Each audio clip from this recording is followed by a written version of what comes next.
सुंदरगढ़ जिला लेफ्रीपड़ा सरकारी बालिका उच्च विद्यालय रे विद्यालय स्तरीय वार्षिक क्रीड़ा उत्सव अनुष्ठित हो जाइछि।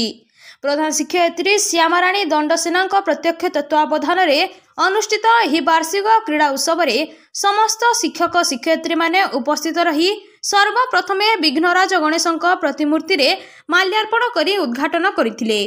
बालिका मानक मशाल शोभायात्रा करी मंडप निकटरे शुभस्तंभ स्थापन करी प्राथमिक विद्यालय और बालिका उच्च विद्यालय समस्त छात्र छात्री मानक द्वारा प्यारेड करा जायतिला।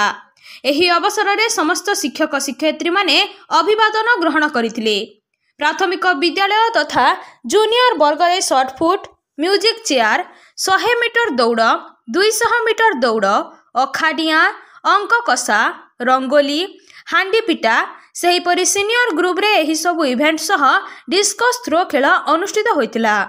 2 दिन धरी चलीथिबा एही क्रीड़ा उत्सव रे आज उद्यापनी उत्सव रे विद्यालय परिचालना कमिटी सभापति शिबू प्रधान जोगदेई कृति छात्र छात्री मानकु पुरस्कृत करथिले।